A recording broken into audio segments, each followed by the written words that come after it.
Okay, boys, so the Premier League's back. I just got finished watching the Liverpool versus Bournemouth game. I didn't think Liverpool actually played that well. Look, they still got the win. For Ekiteke was man of the match for me. His performance in the first half was really, really good. Shows why they paid, big money for him, and I'm confident he's going to be one of the best players this season in the Premier League. Uh, wasn't great for my FPL. I had Wirtz, the only Liverpool attacker for me. Obviously, he didn't have the greatest game and got subbed off. So look, FPL wise, it wasn't great. But look, football's back. We got two more sleeps, and then we can watch Chelsea perform. So look, it's an exciting time again. Uh, but we'll break down some of the news that's come out today. Nothing too special. Pretty much what we already know and what we've covered already. To be honest, it's kind of getting recycled a bit. But we don't have much to go on. Until we play on Sunday, we can go over what the team might look like tomorrow, make a video doing that. Because look, Maresca did come out and he did say a few players are available, which I didn't think, would be. So we'll get into that a bit later. But for now, obviously, I think everyone's seen the sort of recent reports that have come out. So look, Nkunku to Bayern, it's heating up. Nkunku obviously, not Nkunku, sorry. Bayern obviously did look at getting Xavi Simons, but Xavi Simons to Chelsea, is 100% done really. We're just waiting on the exits and then we can confirm it. So I don't think Xavi Simons would choose Bayern over Chelsea. I think he does want to join Chelsea. And look, all we need is Bayern to just, put their foot down and just get Nkunku. And once we can do that, we can swap.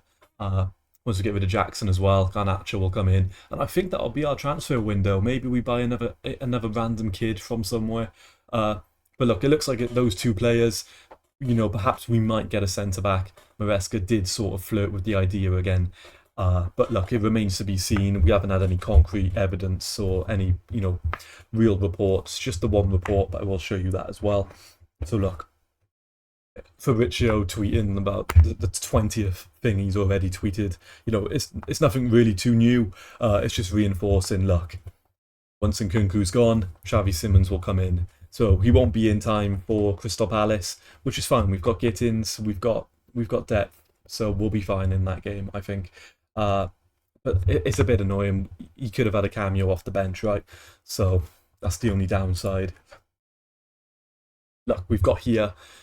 So previously, we wanted a bit more for Nkunku. Upwards of 40 million is what we did want for him to go, and we've slightly adjusted that now. So I think if someone came in for 30 base or 35 base plus add-ons, we're now going to accept it. So I think we're not desperate in the sense, but look, the interest hasn't been crazy. There's been a few clubs that want him, but it's not just people throwing stupid money around. Clubs are being a lot smarter with how they want to spend now, and especially with add-ons in the mix as well. So look, if we take 35 million as a base, and then we just have a few achievable add-ons, nothing too impossible like win the Champions League or Ballon d'Or or anything silly like that. Look, and we could maybe achieve 45 million for him. And I think that's acceptable because we'll be paying pretty much that price because that's our estimation for Xavi Simons. We don't really want to go above, 40, 45 for Xavi Simons. So, pretty much Nkunku, Xavi Simons, price-wise is similar, and that's what Chelsea's been holding out for, right? So, and Plettenberg, or Plettigol, sorry, well, it's the same thing, isn't it? So, look, just reinforcing, Bayern have made contact for Xavi Simons, but calmer, boys, okay? No one's cause a ruckus or start panicking, okay? Look, this deal's fine. It look 100% done. Club to club agreement is still missing. That's obviously because Nkunku hasn't been shipped out yet, so we can't quite confirm it. But player side, look, all the top tier one reporters are confirming. Look, player side is not an issue. He's waiting for Chelsea, and look, he'll be coming to Chelsea, okay? Calmer, boys. We're not going to be hijacked. We're not going to do what we did to Liverpool with Caicedo. Hopefully none of that business. He's coming to Chelsea, okay? So remain calm. And we also had a few bits of news for Chukwuemeka. So Dortmund did come in with a bit of a, I wouldn't even say it's that cheeky of an offer, to be honest. So that they put in 20 mil loan obligation to buy. So obviously we don't get any money now. We'll get it next season. plus a heavy sell-on clause. And apparently we found that as insulting, and we just straight up rejected it. Maybe I'm being on the unpopular opinion here, but for me, I would have accepted that. I don't think Chukwuemeka has that much value. Look, he didn't perform amazing last season to warrant a higher fee, really. I think it's just one of those players we kind of have to accept that we're going to make a loss on them.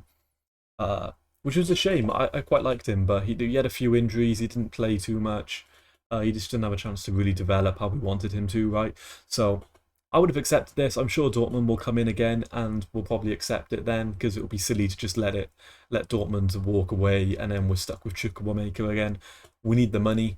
And we need the players off our books, right? He is on a decent wage as well. I remember when we brought him in, his wage was on the higher side, because obviously the talent was there. He just hasn't really fulfilled what we wanted, right? So look, for me, Dortmund's come in again. I'd be accepting that. I'd be taking that, and goodbye Chukwuemeka. Now, this isn't the greatest source, so look, don't get your hopes up too much. I did make a video and I did put Nkunku in my S tier for who Chelsea should get at centre-back. But I don't think, look, Leverkusen and Ten Hag, they're not going to let him go. They've already let go of one centre-back. They're not going to let go of another one. If he did, Ten Hag would probably just hand his notice in and he'd leave, right? Like, he's their best player, important player. I don't think they'll sell him. But maybe next season is one to watch, you know? Look, he fits the bill. The age profile's there, the technique is there, how we want to play. You know, he's excellent at playing out from the back, super composed on the ball. Look, a player I really want Chelsea to get. I put him in S tier for potential Colwill replacements. But, you know, perhaps we don't need to get him next year because Colwill will be back, right? So it's one of those. This report, I wouldn't read too much into it, to be honest. I think it's just someone looking to get a few interactions, really. I wouldn't pay too much interest into it. It's not exactly a tier 1 source. I don't think Leverkusen will let him go, you know. But there you go. It's something to look at. Look, Fofana's back. I think he'll be on the bench for Palace. I don't think he'll start, purely because, you know, if he's going to start, Mateta's running in behind Eze. We don't need another Fofana injury, right? Especially if he's just come back. So for me, he'll be on the bench. Maybe get like a 10-minute cameo if we're winning. I don't think the game will be that easy, though. I'll do a breakdown tomorrow, just giving a bit more in-depth thoughts to how I think that game will go. But look, he's going to be on the bench. I don't think he's going to play. If he features, 10 minutes max. But look, he's building his fitness back. He's in training. And it's good to see. He's out on the sidelines so much. He needs to stay fit. And for me, this season, if he's injury prone again, I think we look to move him on. I think we look to sell him. We'll make good money as well. He's not going to go for like 30 million and we're going to take a huge loss, right? But if, you know, we need him available. And if he's not available, you know, what is he in the squad for? We need that aggressive centre-back. For me, we're going to have Chalobah and Tosin, right, as our partnership probably against Palace. And we kind of saw that in our last pre-season game against Milan, right? That neither of them are aggressive. They kind of hold back, and we saw we invited chances, right? Colwill, when we had Colwill and Chalobah, Colwill's that aggressive centre-back who's stepping above the line and intercepting, right? So with this partnership, we are a bit susceptible. They're not the most aggressive partnership. Fofana is that aggressive centre-back who's going to come out and actually intercept and be that sort of stopper rather than just covering back. So for me, look, he's super important. Maresca loves him. He's great on the ball. You know, a modern centre-back, but he has to stay fit. And in this season, if he gets another injury and he's out for 3-4 months, we have to look to move him on. And the replacement we bring in needs to have a good injury record. It's something we need to, you know, future-proof really, because it's not been so much an issue, like say last season, but especially when Poch was here, the amount of injuries we were getting at the club, right, was like absolutely ridiculous. It's probably because of Poch's training methods, but even then, I don't have full faith in our physio department. I think players get unnecessary injuries when they shouldn't be. So for me, anyone we do bring in, sort of like how Liverpool, you know, how they proof their players, they look at the injury record, because like, yes, someone could be potential wise super top tier, right? But if they come with a whole load of issues in regards to their fitness and their injury profile, we're a team that's going to want to be pressing as well. And if they keep getting injured, playing in that, high tempo, aggressive team, you're going to pick up knocks. It's just natural. Look, it's not like a low tempo possession based side. Look, we're on the front foot. We're pressing teams. We're winning the ball back. We're being aggressive. If you're already injury prone, that's just a recipe for disaster, really. So, look, one to keep an eye out for this season. I'll certainly be covering it as well. And Maresco, obviously, he came out and said, Wesley Fofana could be available, we'll see. So just reinforces what I've said, right? So for me, he doesn't play, he doesn't feature. 10 minutes max if he does, but look, he's barely trained, so I don't think he will. And we've got other players, a Champyong, who will probably come in over him anyway. But what I did see was interesting as well. Maresca did say Trev is okay, so it looks like the injury wasn't too bad at all. So hopefully Trevor Chalobah, he does start. Kind of need him to start, to be honest. If a Champyong and Tosin are playing, I'm not worried, but, first game of the season, kind of want to make a statement. And that partnership, we haven't seen much of it, right? That's something I'd like to see in a couple of months from now when the team's in full flow. But first game of the season, we've got the new kid from the academy playing next to Tosin. I think Palace will hurt us if that's the case. So for me, Chalobah, hopefully he's fit enough to play. I'm certainly hoping he will start as well.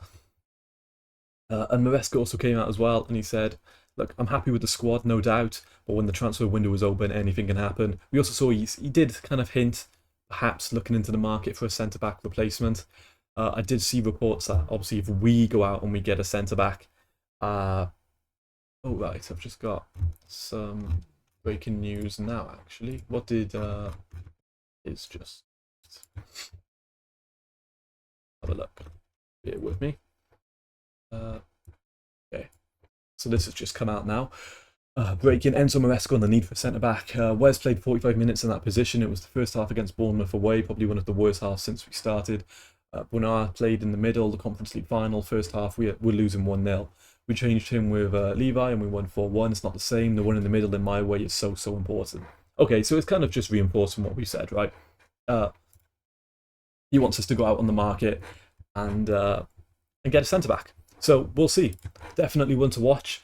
Look, he's just reinforced his idea again. He's come out into the media. Clever getting briefed on it.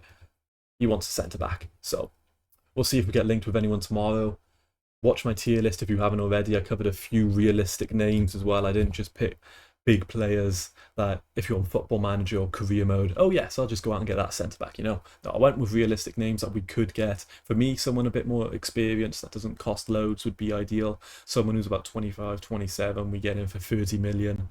Look, just to show up the defence. We don't need another kid. We've got plenty of them, especially in defence. We need experience, okay? Like that's why Thiago Silva was so important for us and such a great leader as well. We just need an old head. We don't have many in the squad. Let's go out and get one. And Maresca agrees as well. So it's not just me. So, watch this space. That's pretty much it for today. Tomorrow I'll do a video looking at, obviously Maresca's going to come out again, isn't he? And he's going to do a pre-game conference, just go over some of the questions, players who might be fit. He's not going to give away the game plan too much, is he? But I'll cover it. I'll make what team I think we'll go with and what we'll play against and what Palace will start with. Yeah. And look, 2 more sleeps and then Chelsea are playing. I am going to watch the UFC. I don't know if anyone here watches UFC as well. I'm going to be watching the UFC tomorrow. So by the time I go to sleep, wake up, Chelsea will probably be playing. So look, not bad. Sport's back. It's exciting. So I'll see you boys tomorrow, okay? Nice one. Cheers.